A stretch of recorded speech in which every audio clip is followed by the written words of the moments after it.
old-fashioned, but I've always dreamed of getting married someday. Lagi kong ini-imagine kung ano yung magiging itsura ng wedding ko.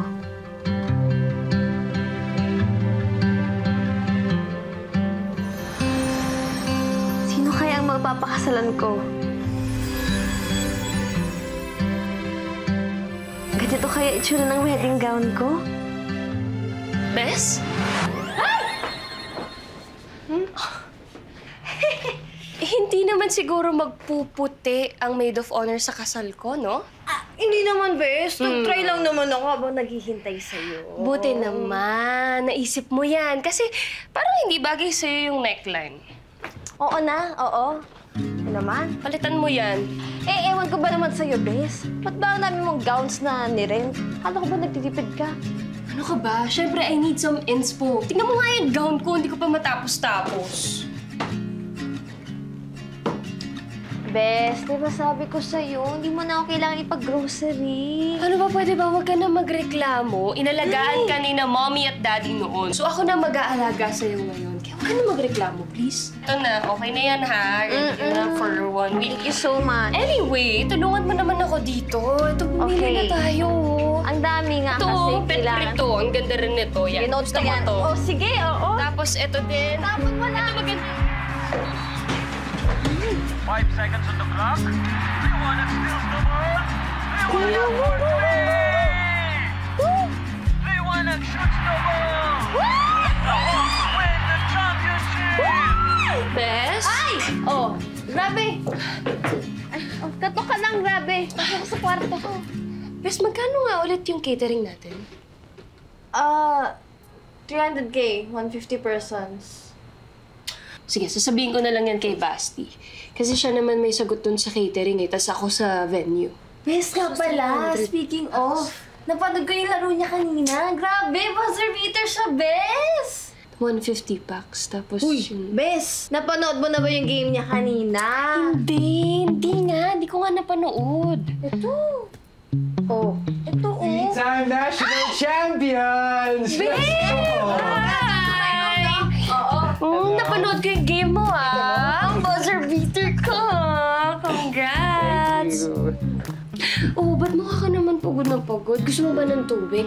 At best, ko mo naman ng tubig si Basti. Hindi na, ako na. Wawa Kaya ko na. naman. Kaya ko na. Ako na, okay na. Ako na.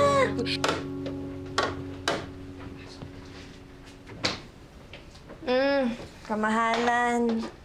Uy, sorry kanina. Medyo dire-diretso lang ako sa kwarto mo. Okay lang yun. Sanay naman ako. Parang bahay na rin to ni Stella eh.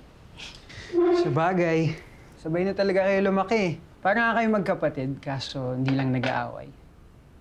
Babe? Babe, over budget na tayo, down payment pa lang. Mag-civil wedding na lang kaya tayo. Babe, sayang yung lechon. Ay, babe naman eh. Seryoso kasi ako. Hey, we'll make it work, I promise. I want you to have your dream wedding. Promise yan, ah. Promise. Promise na promise yan, ha? Thank you! Ayan. Oh. Iba yung amoy mo. Kailangan mo na maligo. Eh, galing akong laro. Naamoy mo ba? Oo, maligo ka na. Oo. Diba? Parang iba yung amoy dito eh. Oh? Dito naman. Oh, ayaw.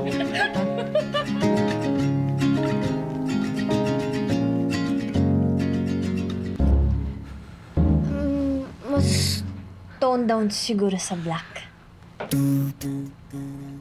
No. Huh? No. No! No! No!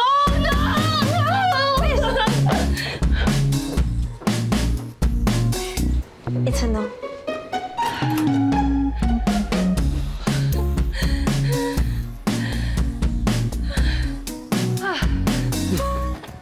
Sorry po. Kala ko... Kala mo ano? Kala ko... Kala mo ano? Kala ko... Kapag ano to, kala mo naman. Ikaw ay nakakatakot, hoy! Uy, Bes! Anong ginagawa mo dyan? Nananakot ng tao. Isa ka pa! Hindi magpalit na lang tayo ng makeup artist. Oh, ano bang problema? Bes, paano pag nag-fail lahat ng pinlano natin para sa wedding ko? Bes, hindi mangyayari yun, okay? Paano mo nasabi? Kasi May 2 angel na bibisita sa wedding mo. Ay, sino yung mga aso ko? Hindi. Yung 2 angel na nagpaaral sa akin at nagpalaki sa'yo.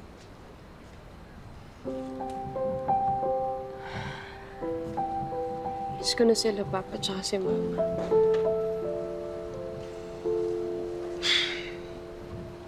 Ako rin.